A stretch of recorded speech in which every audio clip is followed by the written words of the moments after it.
الأنبياء والمرسلين وعلى آله وأصحابه أجمعين. اللهم لا سهل إلا ما جعلته سهلا وأنت تجعل الحزن إذا شئت سهلا. اللهم يا معلم إبراهيم وموسى علمنا ويا مفهم سليمان فهمنا. اللهم علمنا ما ينفعنا وانفعنا بما علمتنا وارزقنا العمل بما علمتنا وزدنا علما يا كريم. رب اشرح لي صدري ويسر لي أمري واhlul 'uqdatam min lisani yafqahu qawli. Hadirin jamaah salat maghrib Masjid Al-Ikhlas yang dimuliakan Allah Subhanahu wa taala. Pertama-tama marilah kita panjatkan puja dan puji syukur kita atas kehadiran Allah Subhanahu wa taala yang telah melimpahkan rahmat serta karunia dan nikmatnya kepada kita bersama rangka melaksanakan ibadah salat maghrib secara berjamaah. Kemudian tidak lupa kita selalu sampaikan salam hormat, salawat dan salam kita kepada Nabi kita yang mulia Muhammad sallallahu alaihi wasallam, sang suri tauladan umat Islam, penghujung dari para nabi, la nabiyya ba'da, tidak ada nabi setelahnya. Dialah Nabi Muhammad sallallahu alaihi wasallam yang telah mengemban risalah dakwah dari Allah Subhanahu wa taala untuk menyampaikan agama yang hak, yaitu agama Islam. Huwallazi arsala rasulahu bil huda wa dinil haq liyudhhirahu 'ala ad-dini kulli walau karihal musyrikun. Dialah zat yang telah mengirimkan utusan Rasulullah sallallahu alaihi wasallam pada umat ini dan menyebarkan agama yang hak ini meskipun orang-orang kafir, meskipun orang-orang musyrikin tidak menyukainya. Baik hadirin jamaah salat maghrib Masjid Al-Ikhlas, a'azani Allah wa iyyakum. Kita lanjutkan bahasan kita pada hari Rabu ini, malam Kamis, yaitu kajian Sirah Nabawiyah dengan kitab Rahiqul Maktum karya Syekh Safiur Rahman Al-Mubarakfuri, dan melanjutkan bahasan kita dari pekan yang lalu terkait muqaddimah atau prolog daripada Sirah Nabawiyah, perjalanan Nabi Muhammad sallallahu alaihi wasallam. Kata Ibnu Hazm rahimahullahu taala bahwasannya sirah Nabi Muhammad sallallahu alaihi wasallam itu adalah mukjizat tersendiri, dan kita tahu bahwa sesungguhnya mukjizat Nabi Muhammad sallallahu alaihi wasallam itu sangat banyak. Di antaranya ada Isra dan Mi'raj, dan ini adalah mukjizat Nabi Muhammad sallallahu alaihi wasallam. Kemudian di antaranya Nabi Muhammad sallallahu alaihi wasallam keluar air dari jari jemari beliau, dan ini adalah merupakan mukjizat Nabi Muhammad sallallahu alaihi wasallam. Dan begitu pula di antaranya Nabi mampu membelah bulan untuk memperlihatkan kepada orang kafir betapa kuasanya Allah dan membuktikan kenabian beliau, dan ini adalah bagian daripada mukjizat Nabi Muhammad sallallahu alaihi wasallam. Dan Nabi pernah melewati sebuah batu, di mana batu tersebut menyapa dengan mengucapkan Assalamu alayka ya Rasulullah, keselamatan atas kamu wahai utusan Allah Subhanahu wa taala. Dan di antara mukjizat Nabi Muhammad sallallahu alaihi wasallam juga adalah berupa Al-Qur'anul Karim, berupa wahyu yang Allah turunkan kepada beliau. Dan di antara sekian banyak mukjizat Nabi Muhammad sallallahu alaihi wasallam yang kita ketahui, kata Ibnu Hazm rahimahullahu taala, sirah Nabi, perjalanan hidup Nabi Muhammad sallallahu alaihi wasallam, maka ini adalah bagian daripada mukjizat. Seandainya tidak ada mukjizat selain sirah Nabi, selain perjalanan Nabi Muhammad sallallahu alaihi wasallam dalam kehidupannya, maka itu sudah cukup. Ini kata Ibnu Hazm di dalam kitabnya Al-Fisal fil Milal wal Ahwa wan Nihal. Oleh karenanya, kalau kita mempelajari sirah Nabi Muhammad sallallahu alaihi wasallam, semuanya adalah teladan.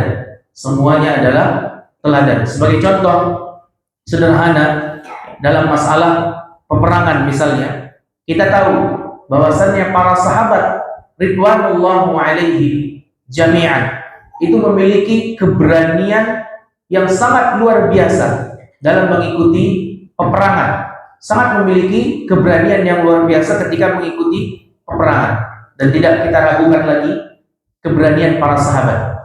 Apalagi sahabat Nabi Muhammad SAW yang sekaligus keponakannya, begitu pula sekaligus menantunya yang bernama Ali bin Abi Thalib radhiyallahu anhu. Ketika Nabi Muhammad SAW hendak berhijrah ke kota Madinah dari Makkah, dan saat itu Nabi mau diintimidasi. Kemudian ada orang-orang dari gembong-gembong orang-orang Quraisy, kafir Quraisy yang mau masuk ke dalam rumah Nabi, mau dibunuh Nabi, mau ditikam Nabi. Akan tetapi Nabi Muhammad SAW hijrah ke Madinah pelan-pelan sebelum orang-orang kafir Quraisy itu masuk ke dalam rumah Nabi Muhammad SAW hendak menikam Nabi. Terlebih dahulu Nabi telah berangkat, dan yang menggantikan posisi di tempat tidur Nabi Muhammad SAW pada saat itu adalah Ali bin Abi Thalib. Padahal ada orang-orang yang ingin mau masuk dan menikam Nabi Muhammad SAW. Maka pada saat itu Ali bin Abi Thalib sangat berperang dengan maut, ya, menggantikan posisi Nabi Muhammad SAW, dan ini sangat berbahaya. Bagaimana kalau ada orang yang masuk ke rumah Nabi, lalu kemudian dia sangka yang tidur di atas tempat Nabi itu adalah Nabi, namun ternyata Ali bin Abi Thalib ternyata bukan Nabi.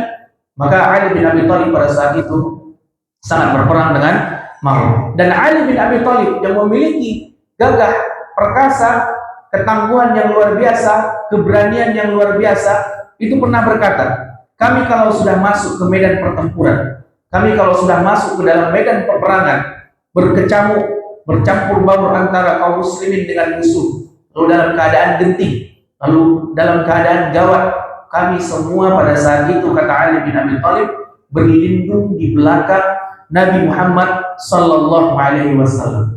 Subhanallah, ini yang berbicara adalah Ali bin Abi Thalib yang terkenal dengan keberaniannya.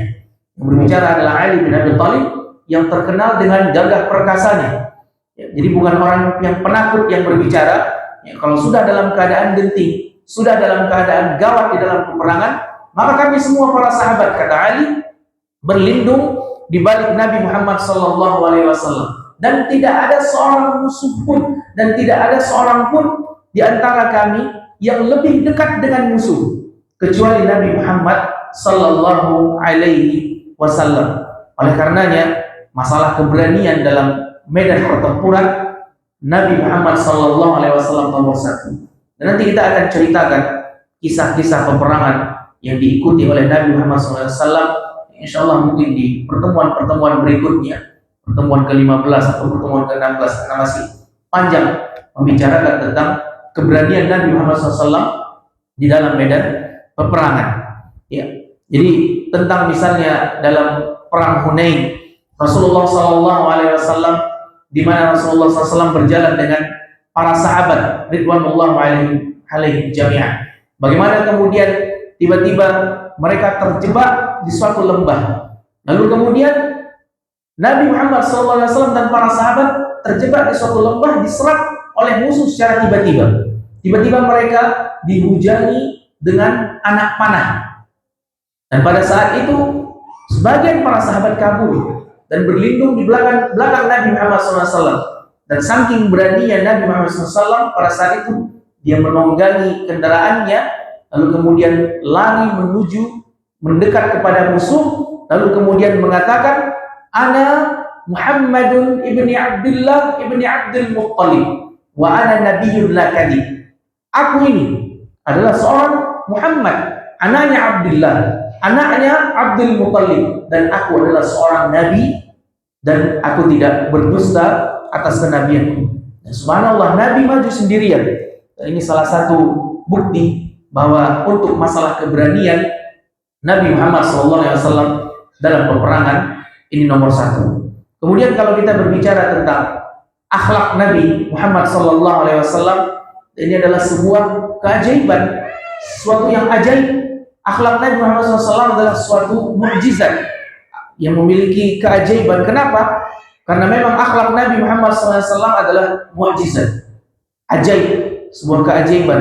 Tidak ada di antara manusia yang mampu meniru akhlak Nabi Muhammad sallallahu alaihi wasallam yang agung, di mana akhlak beliau sempurna dan akhlak beliau adalah Al-Qur'anul Karim. Wa innaka la'ala khuluqin 'adzim. Dan sungguhnya engkau Muhammad memiliki akhlak yang sangat agung. Hal sederhana misalnya dalam masalah makanan. Kata seorang sahabat, "Ma'aban Nabi Muhammad sallallahu alaihi wasallam ta'aman qattun." Kata salah seorang sahabat, Nabi Muhammad sallallahu alaihi wasallam itu tidak pernah dalam hidupnya mencela makanan. Ya, seumur hidup beliau tidak pernah mencela makanan sama sekali. Ya, disebutkan dalam hadis, "Idza ishtaha syai'an akalahu wa idza kariha tarakahu." Ketika Nabi Muhammad SAW menyukai suatu makanan, maka dia makan.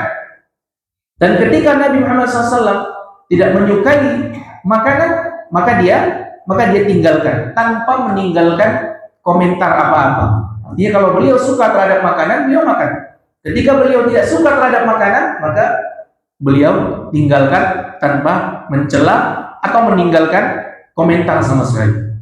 Ya. Imam Nawawi rahimahullah ta'ala, beliau ketika mengomentari hadis ini, "Idza ishtaha syai'an akalahu wa idza karihahu tarakahu." Mengomentari hadis ini, ketika Nabi Muhammad SAW menyukai makanan, maka beliau makan. Ketika beliau tidak menyukai suatu makanan, maka beliau tinggalkan. Apa kata Imam Nawawi rahimahullah ta'ala? Nabi tidak pernah mencela makanan sama sekali, yaitu seperti orang berkata, "Oh, ini makanannya terlalu asin, oh ini makanannya terlalu manis, ya sambalnya kurang garam, ya mungkin ini makanannya kecut atau kurang banyak, atau kuahnya, kaldunya kurang ini dan itu," dan sebagaimana orang-orang berkomentar terhadap makanan. Dan Nabi Muhammad SAW seumur hidupnya ma'aba ya ta'aman qat.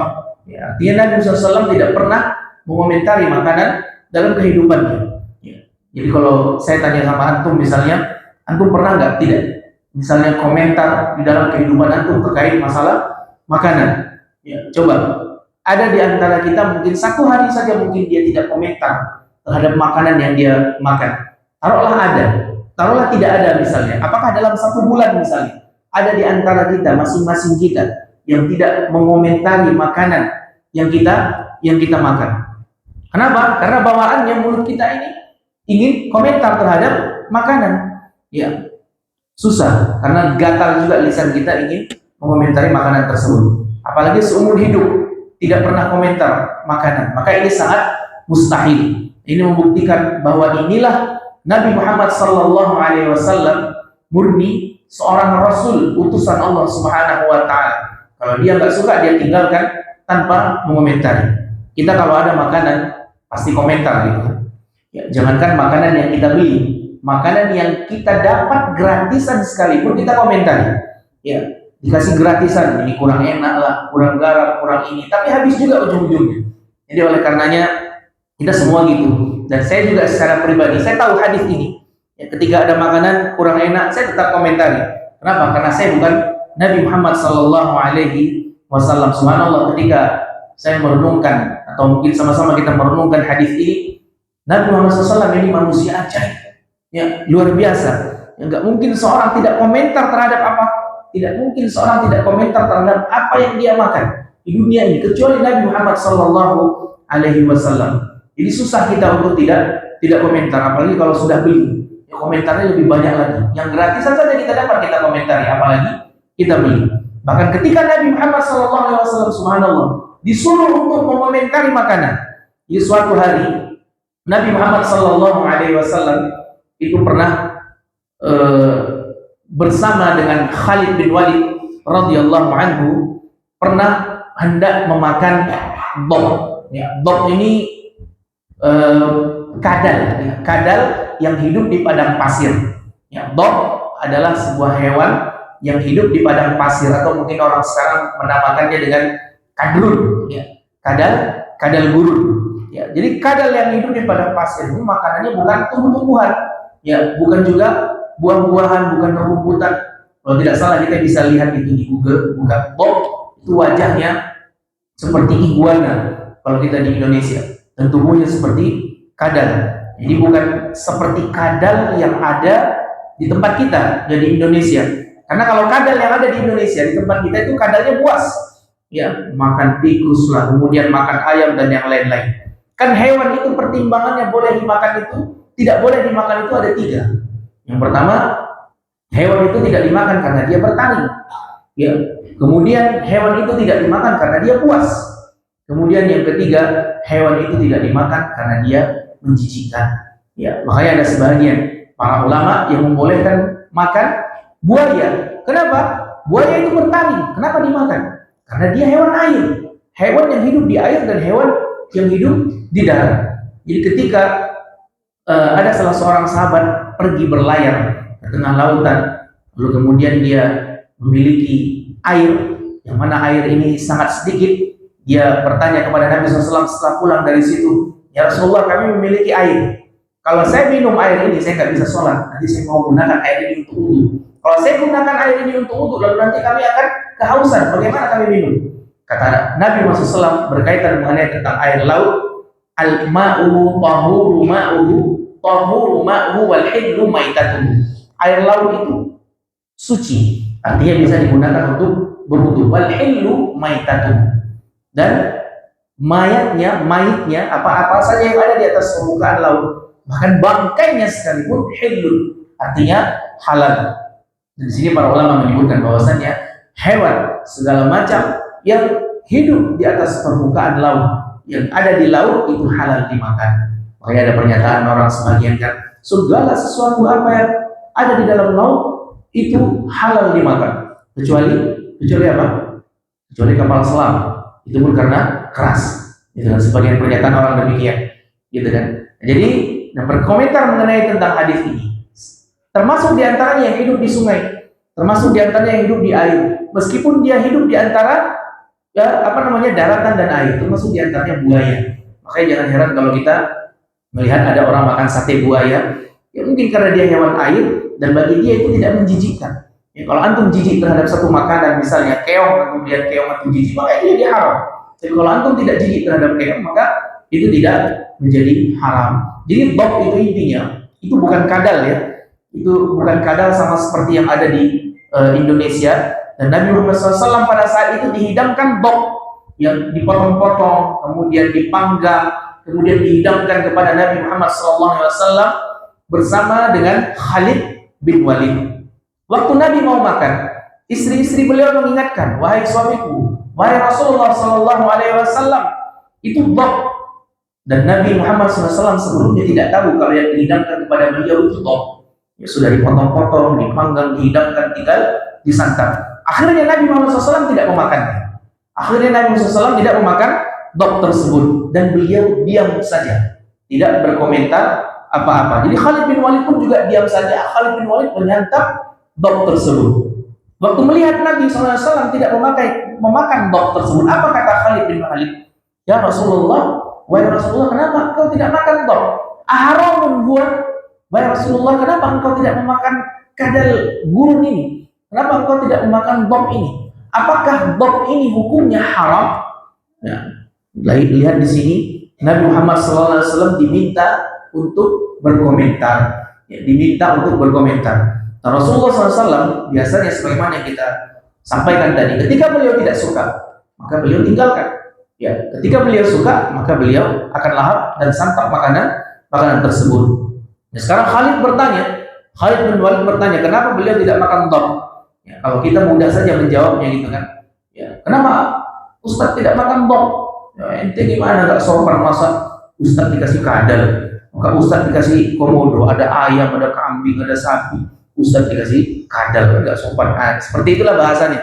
Tapi Nabi Muhammad SAW, ya ketika disuruh komentar, beliau komentarnya dengan cara yang halus, yang tidak mencela makanan sama sekali. Apa kata beliau? Lam yakun bi ardi qaumi fa'ajidu haqquhu. Kata Nabi SAW, aku tidak memakan bob ini karena aku belum pernah menemukan bob ini sebelumnya di kampungku, sehingga aku bisa memakannya. Ya, jadi karena nggak ada di kampungnya. Ya, Nabi SAW tidak memakan dab karena sebelumnya belum pernah menemukan hewan seperti ini. Ya, hanya pernah menemukan di gurun pasir bersama Khalid, sehingga beliau tidak memakannya.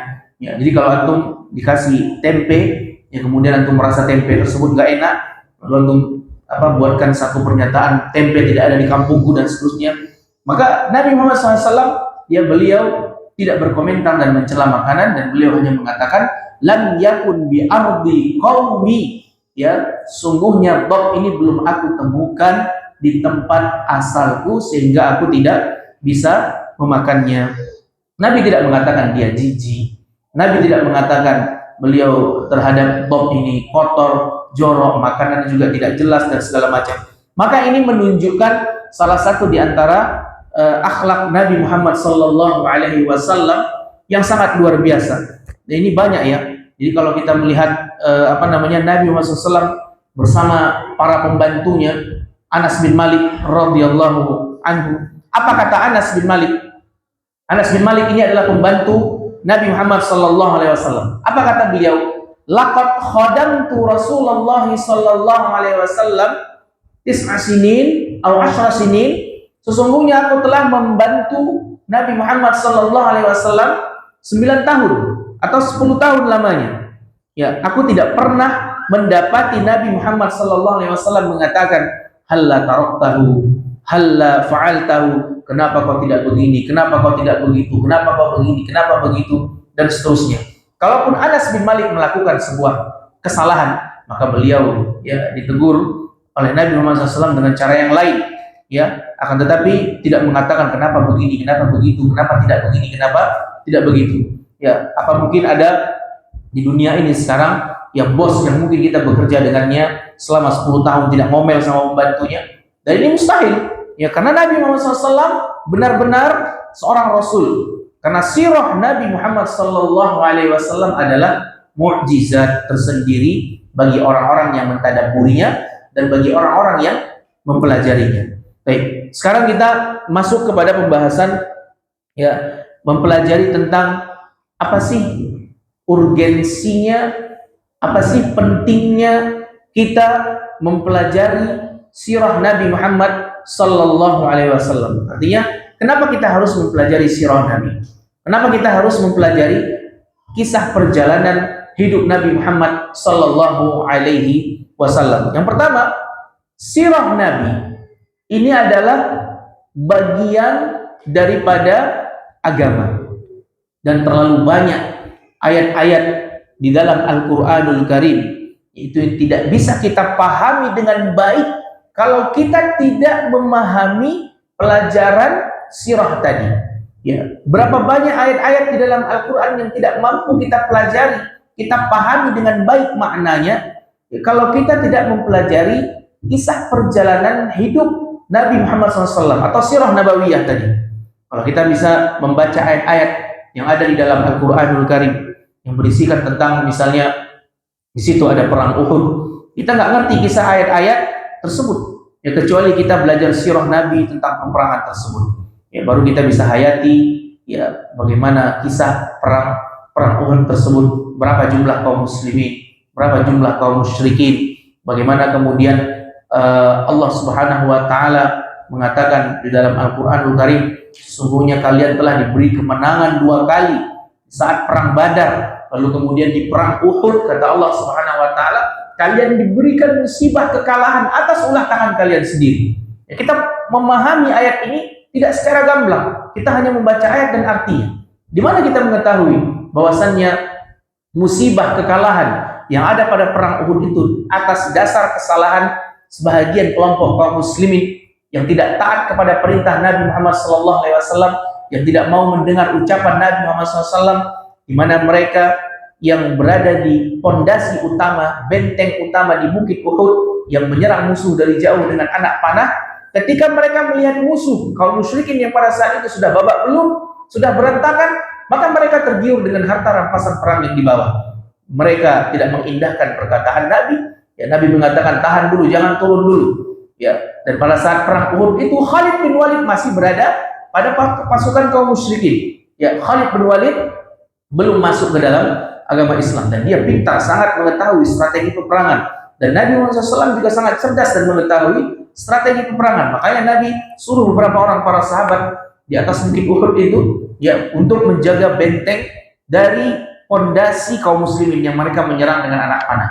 Tapi ketika mereka tergiur dengan harta rampasan perang, kemudian melihat pasukan kaum musyrikin sudah babak belur, lalu mereka yang ada di atas bukit Uhud itu turun, dan Khalid bin Walid melihat kondisi tersebut, kaum muslimin dalam kondisi lengah, akhirnya diserang balik dan 70 para sahabat Nabi Muhammad SAW mati di dalam perang Uhud tersebut, syahid mereka. Termasuk diantaranya Nabi Muhammad SAW yang kita ketahui rahangnya patah, giginya copot, dan itu yang disebutkan oleh Allah Subhanahu wa taala dalam surah Al-Imran tersebut. Kalau kita tidak paham sirah nabawiyah, bagaimana kita bisa merenungi ayat-ayat yang berbicara mengenai tentang sirah nabawiyah? Ya, demikian juga misalnya ketika Allah Subhanahu wa taala sebutkan di dalam surat Al-Ahzab, ya, itu ayatnya sedikit. Di dalam surah Al-Ahzab ayatnya sedikit, itu tentang Ghazwatul Ahzab, tentang peperangan Ahzab. Ya, Allah mengatakan, ya irja'ukum min fawqikum wa min asfala minkum wa idzaqatul aqtar.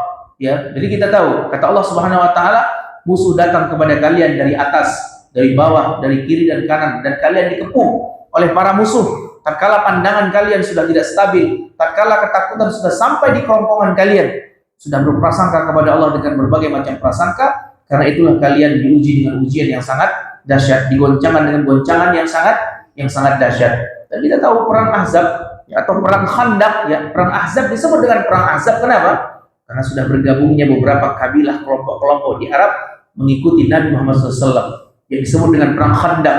Mencetus pertama kali perang Khandaq adalah Salman Al-Farisi, salah seorang sahabat Nabi Muhammad SAW yang berasal daripada Persia. Beliau Islam, masuk ke dalam agama Islam, lalu beliau memberikan ide, usulan kepada Nabi SAW untuk membuat parit, ya, di pintu masuk kota Madinah, membuat parit yang sangat besar disebut dengan Khandaq, perang Khandaq. Untuk apa? Agar kemudian kalau ada musuh datang masuk ke Madinah, tidak langsung mereka bisa masuk ke Madinah, sehingga mereka terjebak dan akhirnya mereka diterpa angin badai dan musuh-musuh pun kalah. Maka kata para ulama, semenjak adanya perang Khandaq ini, semenjak dicetuskannya untuk membangun parit, kota Madinah pada saat itu aman terkendali. Artinya ketika ada peperangan, mereka biasanya menahan.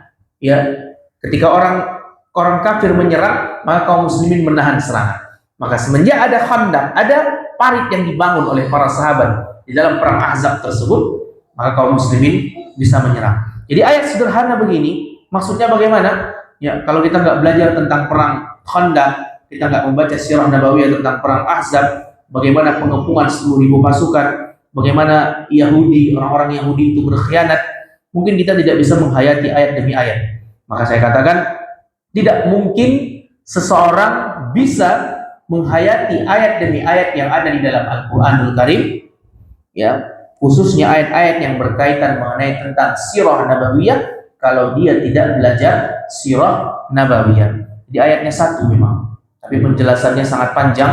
Jika itu berkaitan mengenai tentang sirah, maka dia tidak akan tahu maksud dari ayat tersebut jika dia tidak mempelajari dengan sirah atau dia menggandengkannya dengan sirah Nabi. Oleh karenanya, sirah Nabi atau sirah nabawiyah ini adalah bagian daripada agama. Jadi sirah itu bukan hanya sekedar pengantar tidur, bukan hanya sekedar dongeng yang kita ceritakan kepada anak-anak kita umur 4, 5 tahun, 6 tahun, kita ceritakan pengantar mereka tidur, tidak.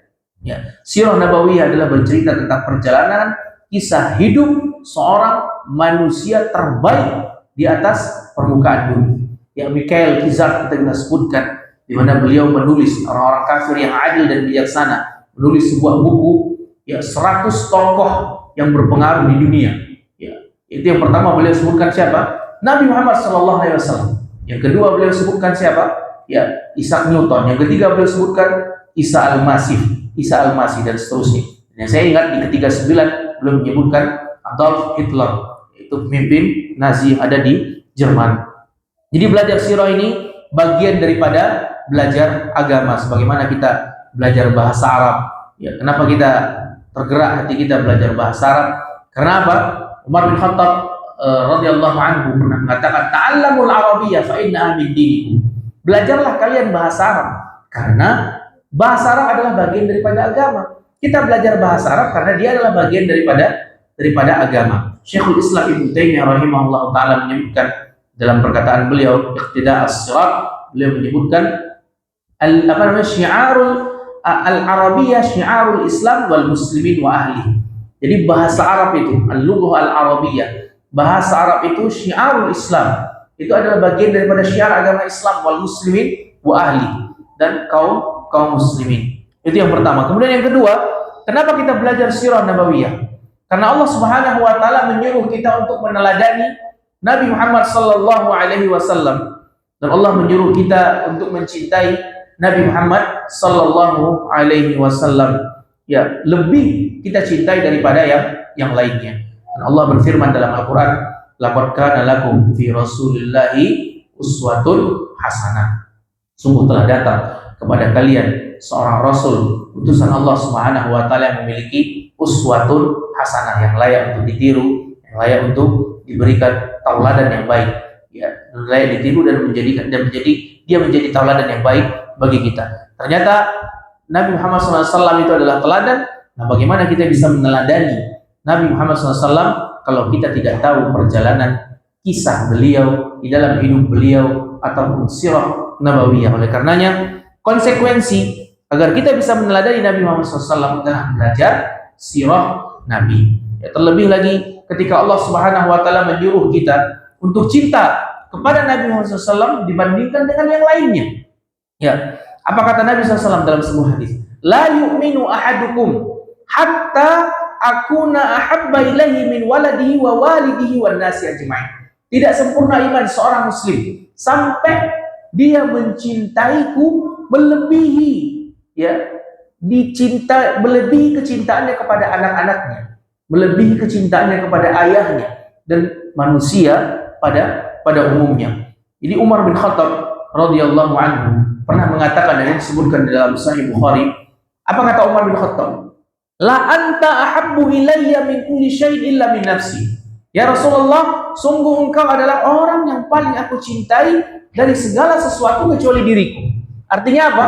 Umar bin Khattab mengatakan, ya, saya lebih cinta diri saya dibandingkan engkau wahai Rasulullah. Apa kata Rasulullah sallallahu alaihi wasallam? Dan ini Umar yang berkata. Umar bertemu langsung dengan Nabi, berpapasan langsung dengan Nabi, berjabat tangan dengan Nabi SAW, bertemu. Ini manusiawi ya, kalau ada seorang cinta kepada dirinya sendiri, lebih cinta dia kepada dirinya sendiri dibandingkan Nabi Muhammad SAW. Dan Umar bin Khattab mengatakan itu di hadapan Nabi. Dan ini manusiawi. Lalu apa kata Nabi SAW? La ya Umar, belum sempurna imanmu ya Umar, hatta akuna habba ilaika hatta min nafsi. Ya, belum sempurna imanmu wahai Umar sampai engkau menjadikanku lebih engkau cintai dibandingkan dirimu sendiri. Ini Umar yang bertemu langsung dengan Nabi. Bagaimana dengan kita yang tidak bertemu dengan Nabi Muhammad SAW? Ya, maka Umar pada saat itu berkata, Al-an la anta ahabbu ilayya min kulli syai'in in hatta min nafsi. Ya, sekarang wahai Nabi SAW, sungguhnya aku lebih mencintai dirimu dibandingkan diriku sendiri. Dan itu dipraktekkan oleh para sahabat ridwanullah alaihim jami'an. Bagaimana mereka mengorbankan jiwa dan raganya di hadapan Nabi Muhammad SAW. Bagi mereka, jiwa mereka sangat murah sekali ya, ketika mereka harus membela Nabi Muhammad SAW. Ya, tadi sudah kita sebutkan bagaimana Ali bin Abi Thalib rela mau tidur di atas tempat tidur Nabi Muhammad SAW. Ya, itu bertaruh dengan kematian. Oleh karenanya, cinta kepada Nabi Muhammad SAW ini adalah bagian daripada ibadah tersendiri. Dalam sebuah hadis disebutkan, ada salah seorang Arab Badui, ya, disebutkan dalam sebuah hadis, ada salah seorang Arab Badui, subhanallah, datang kepada Nabi Muhammad SAW, kemudian dia berkata, ya Rasulullah, mata sa'ah? Wahai Rasulullah, hari kiamat itu kapan terjadi?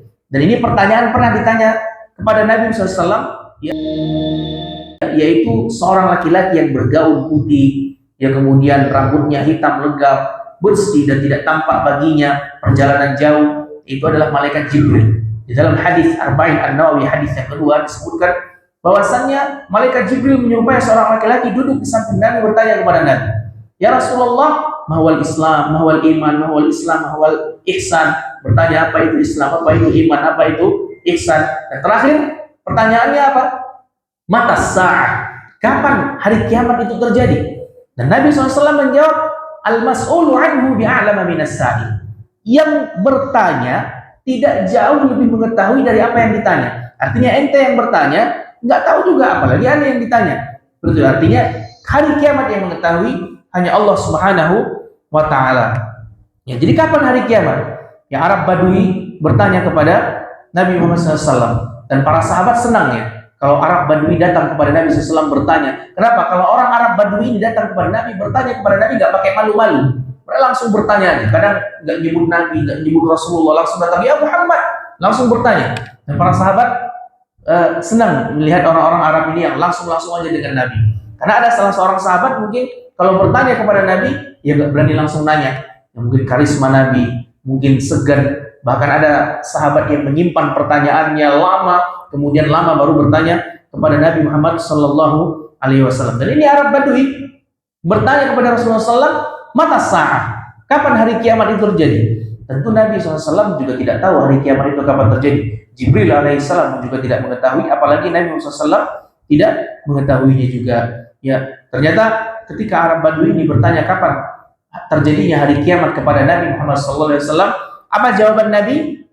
Ya, subhanallah, Arab Badui ini mendapatkan pertanyaan balik dari Nabi Muhammad SAW dengan pertanyaan yang lebih bermanfaat. Apa kata Nabi SAW? Wa ma a'datta laha, apa yang telah engkau siapkan ketika bertemu dengan hari kiamat? Ya, hari kiamat pasti terjadi ya, baik itu kiamat sughra maupun kiamat kubra. Maka pertanyaannya, apakah engkau sudah menyiapkan untuk hari kiamat tersebut? Ya, apa dijawab Arab Badui? Ya, ma'adattu laha bi kathratis sholati walas siyami walas shadaqah illa walakin uhibbullaha wa rasulullah. Apa kata Arab Badui tersebut? Aku tidak menyiapkan apa-apa untuk menghadapi hari kiamat. Aku juga nggak terlalu banyak sholat, yang sunnah-sunnah nggak terlalu lah. Paling yang wajib-wajib aja. Aku juga nggak terlalu banyak puasa-puasa sunnah, paling puasa-puasa yang wajib aja. Aku juga nggak terlalu banyak sodakoh. Tapi yang aku siapkan untuk bertemu hari kiamat, apa kata Arab Badui tersebut? Walakin uhibbullaha wa rasulullah. Akan tetapi aku menyiapkan kecintaanku kepada Allah Subhanahu wa Ta'ala dan kecintaanku kepada Rasulullah Sallallahu Alaihi Wasallam. Maka Rasulullah berkata, anta ma'a man ahbabta. Sesungguhnya engkau bersama orang yang engkau cintai. Artinya kalau engkau cinta kepada Nabi dengan cinta yang benar, maka kau akan dikumpulkan bersama Nabi Muhammad Sallallahu Alaihi Wasallam. Anas bin Malik ketika mendengar hadis ini, subhanallah, beliau berkata, ma farihal muslimun bi syai'in ba'dal Islam ma farihu bihadzal hadis. Artinya kaum muslimin tidak pernah bergembira sebelumnya ketika mereka beragama Islam. Artinya kaum muslimin bergembira karena mereka masuk ke dalam Islam. Kemudian kegembiraan mereka yang kedua adalah ketika mereka mendengar hadis ini. Ya, maka kaum muslimin tidak pernah bergembira seperti gembiranya mereka ketika masuk ke dalam agama Islam. Kemudian yang kedua yang membuat mereka gembira adalah mendengar tentang hadis ini. Ternyata kalau orang mencintai seorang dengan tulus akan dikumpulkan bersama nanti di surga. Maka Anas bin Malik radhiyallahu anhu mengatakan, wa ana uhibbun nabi, wa ana uhibbu Abu Bakar, wa ana uhibbu Umar. Sungguhnya aku mencintai Nabi, aku mencintai Abu Bakar, sungguhnya aku mencintai Umar, wa arju an akuna ma'ahu, dan aku berharap dikumpulkan dengan mereka meskipun aku tidak bisa beramal sebagaimana mereka beramal. Ya, namun karena aku cinta kepada mereka, mudah-mudahan ini yang bisa mengantarkan aku bersama mereka di surga. Maka ini kabar gembira bagi para sahabat Nabi SAW. Barang siapa yang cinta kepada Nabi SAW dengan benar, maka mereka akan dikumpulkan bersama apa yang mereka cintai. Oleh karenanya ini hati-hati, ya, jangan sembarangan kita meletakkan cinta. Bagaimana mungkin ada di antara kita yang cinta mati kepada pemain sepak bola, ya, ditiru gaya rambutnya, namanya dipasang di baju kita, kemudian cara berpakaiannya, ya udah gitu bukan muslim lagi, ya orang kafir lagi. Maka kata Nabi SAW, anta ma'aman ahbabta, sungguhnya engkau bersama orang-orang yang engkau cintai. Jadi cinta kepada Nabi SAW adalah merupakan cinta yang sangat mulia, yang ibadah tersendiri, dan ini menjadi bekal seorang ketika nanti hari kiamat berhadapan dengan Allah Subhanahu wa Ta'ala. Disebutkan dalam beberapa riwayat, kata Ibnu Hajar radhiyallahu anhu dalam riwayat yang lemah, Itu Arab Badui. Pernah nggak kita dengar kisah ada seorang Arab Badui yang kencing di Masjid Nabawi? Dan kisah ini sahih. Dan kisah seorang Arab Badui yang bertanya kepada Nabi Muhammad SAW terkait kapan hari kiamat, ini adalah hadis yang sahih. Ya, di dalam sebagian riwayat disebutkan orang Arab Badui yang bertanya kepada Nabi Muhammad SAW terkait hari kiamat adalah orang yang sama ketika Arab Badui ini kencing di Masjid Nabawi. Meskipun ini riwayatnya lemah, tapi ada yang menjelaskan tentang hal tersebut. Ya, jadi setelah dia bertanya kepada Nabi Muhammad SAW, mata sa'ah, kapan terjadinya hari kiamat? Dan Rasulullah SAW mengatakan, ma'adatallah, apa yang kau siapkan untuk hari kiamat tersebut? Lalu dia mengatakan, ma'adatu, aku tidak menyiapkan apa-apa, aku tidak terlalu banyak sholat-sholat sunnah, aku juga tidak terlalu banyak puasa-puasa sunnah, aku juga tidak terlalu bersedekah, tidak terlalu banyak bersedekah, hanya saja aku menyiapkan bekal cinta kepada Allah dan Rasulullah. Kemudian Nabi mengatakan, anta ma'aman ahbabta. Lalu kemudian, kata sebagian riwayat, orang Arab Badui ini datang ke Masjid Nabawi, kencing sengaja, ya, mungkin nggak tahu ya, bukan sengaja, kencing di Masjid Nabawi, tempat biasa Nabi sujud, di kota ini. Ya, pada saat itu ketika Arab Badui ini kencing, ya lalu kemudian para sahabatnya teriak, insaha, mereka berteriak, oh kenapa ini kok kencing di Masjid Nabawi, di tempat sujudnya Nabi lagi? Kenapa mereka kencing di sini? Kenapa dia kencing di sini? Subhanallah. Dan Nabi Muhammad SAW tahan. Ya, artinya jangan, biarin saja, selesaikan dulu hajatnya. Bahkan Umar bin Khattab radhiyallahu anhu ingin menghunuskan pedang, ingin memenggal leher orang Arab Badui ini. Dan Arab Badui itu ketika dia kencing, dia dengar orang-orang yang melarangnya, berteriak kepadanya, melarangnya. Dan dia juga mendengar Nabi Muhammad SAW ya membelanya dalam hal tersebut. Makanya ketika dia telah menyelesaikan hajatnya, dia telah selesai kencingnya, lalu kemudian dia datang kepada Nabi Muhammad SAW, dia berdoa kepada Allah. Apa katanya? Ya, Nabi SAW setelah itu meminta kepada sang itu menyiapkan satu ember, lalu untuk menyiram bekas kencing Arab Badui tadi. Ya, lalu kemudian Arab Badui tadi berdoa kepada Allah, Allahumma arhamni warham Muhammadan wala tarham ghairana. Ya Allah, berikanlah rahmat kepadaku dan berikanlah rahmat kepada Muhammad dan jangan berikan rahmat kepada selain kami. Artinya yang lain nggak usah. Subhanallah, dengan akhlak Nabi, yang lain melarang, memarahi, meneriaki, tapi Nabi SAW membiarkan, menyelesaikan hajatnya. Boleh jadi karena dia tidak tahu. Dengan akhlak Nabi SAW yang seperti itu, akhirnya Arab Badui berdoa kepada Allah agar Allah memberikan rahmat kepada mereka berdua, akan tetapi tidak memberikan rahmat kepada selainnya. Maka dengan tersenyum, Nabi Muhammad SAW mengatakan, laqad hajjarta wasi'an. Ya, sungguhnya engkau telah menyempitkan rahmat Allah yang begitu luas. Sambil tersenyum, Nabi Muhammad SAW ya mengatakan hal tersebut kepada Arab Badui, dan Arab Badui ini pun kagum dengan Nabi Muhammad Sallallahu Alaihi Wasallam. Dan tentu masih banyak ya kisah-kisah yang bisa kita ambil hikmahnya dari perjalanan hidup Nabi Muhammad SAW. Ya, termasuk diantaranya adalah kedermawanan beliau, ya akhlak beliau, ya bagaimana kemudian ada salah seorang datang dari kampung sebelah, datang kepada Nabi Muhammad SAW meminta kambing, ya dengan jumlah yang banyak. Ya, lalu kemudian Nabi SAW memberikan kambing itu dengan sesuai porsi apa yang diminta. Lalu kemudian orang ini pulang kepada kaumnya, apa kepadanya? Nabi telah memberikan kepadaku kambing sesuai dengan apa yang aku minta. Ya, maka aku pun masuk Islam. Dan kalian jika mau kambing yang sesuai dengan apa yang aku dapatkan ini, maka datang kepada Nabi, masuk ke dalam agama Islam. Sesungguhnya dia adalah utusan Allah dan dia tidak pernah takut miskin ketika memberikan sesuatu. Subhanallah. Dan ada sebagian para sahabat yang masuk ke dalam agama Islam karena kedermawanan Nabi SAW.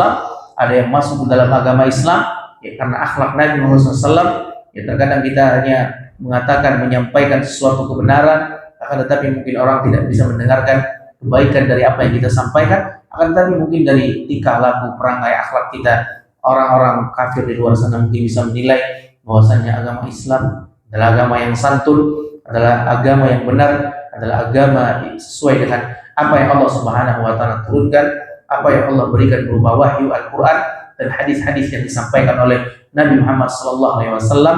Makanya Nabi menyebutkan dalam hadis, "Wa laqad bu'ithtu liutammima makarimal akhlaq." Sungguhnya aku diutus oleh Allah Subhanahu wa taala untuk menyempurnakan akhlak manusia. Wallahu taala alam bisawab. Mudah-mudahan kita bisa memetik dari apa yang kita sampaikan pada malam hari ini, khususnya bagi saya yang menyampaikan. Kita tutup, insyaallah kita sambung di pekan berikutnya. Kita tutup dengan baca doa kafaratul majlis. Subhanakallahumma bihamdika asyhadu an la ilaha illa anta astaghfiruka wa atubu ilaik. Wassalamualaikum warahmatullahi wabarakatuh.